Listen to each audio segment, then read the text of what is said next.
बात याद आई। वो अक्सर तू बड़ी सखी है फातिमा में एक शेर है, नूह से बड़ी है फातिमा। अब यहाँ पे बाज उलमा बड़े चिड़चिड़ा हो जा रहे हैं, नूह से कैसी बड़ी हो सकती है, वो तो नबी है। और क्या तो नबूवत नहीं है, सैयदा फातिमा तो नबी नहीं है, फिर नूह अलैहिस्सलाम से बड़ी कैसी हो सकती है। तो यहाँ पर अशार के अल्फाज को नहीं देखना है, उसकी मानवियत को। क्या बात है, अल्फाज को देखा जाएंगे, मानवियत को अगर देखें तो उम्मन मैं भी शेर कहता हूँ, मुझे मालूम है कि शायर जो अल्फाज कहता है बस उसके अल्फाज बाहर आते हैं, उसका सारा मुआद सारा मकसद उसके पेट में रह जाता है। शायर ही समझ सकता है कि वो ये मिसरा किस लिए। क्या बात है। यहाँ नूह से बड़ी है फातिमा जो फरमाया गया है ना, वहाँ पर हजरत नूह अलैहिस्सलाम की कश्ती में दो रिवायत, एक में 80 है, एक में 40 है। एक में 80 शरीक हुए थे, एक में 40 उस कश्ती में दाखिल हो गए थे। तो यहाँ नूह से बड़ी है फातिमा से मतलब अहले बैत का जो मरकज है सैयदा फातिमा ज़हरा है। और आका ने जो फरमाया मेरे अहले बैत नूह की कश्ती के मिसाल है, जो इनमें सवार हो गया वो कामयाब हो गया। वहाँ 80 या 40 सवार हुए कामयाब हो गए, यहाँ क़ियामत तक जितने सवार होंगे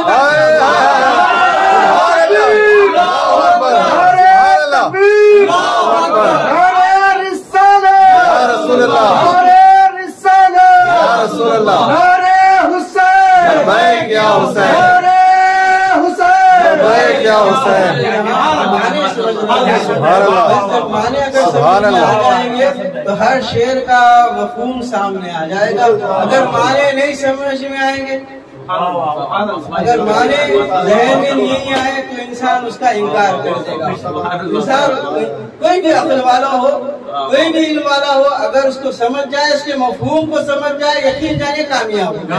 अगर मफहूम को नहीं समझा शक व शुबा होगा। आज उम्मत मुस्तफा में तिरहत्तर फिरके, अगर सब हकीकत को समझने वाले होते तो एक भी फिरका नहीं बनता।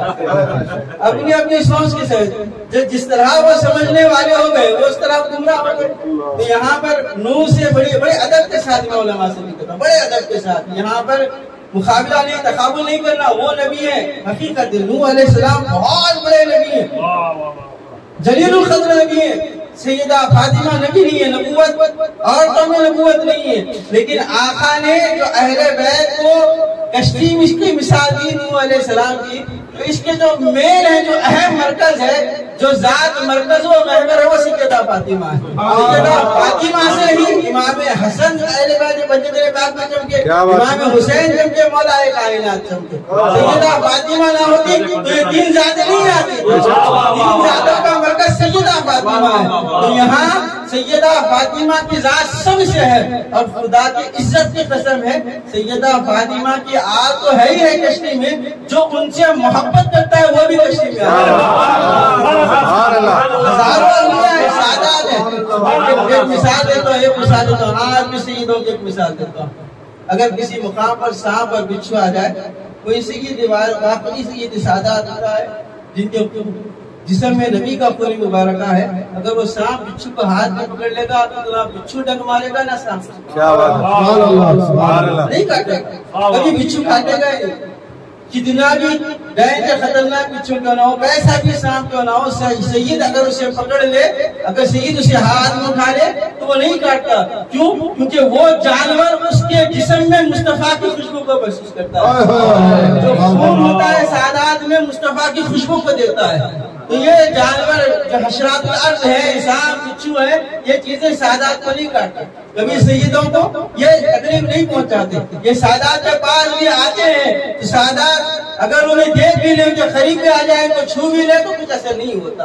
ये खून का असर होता है, ये तो कश्ती में है ही है सादात। यानी मैं ये बतलाना चाहता हूँ, नाउज़ुबिल्लाह, अगर कोई सैयद बदअकीदा पे क्यों ना हो, जब मौत का वक्त आता है तो मुस्तफा जाने रहमत का ऐसा करम होता है कि ईमान के ऊपर उसे मौत आता है। ये सैयदों का सबसे बड़ा कमाल है।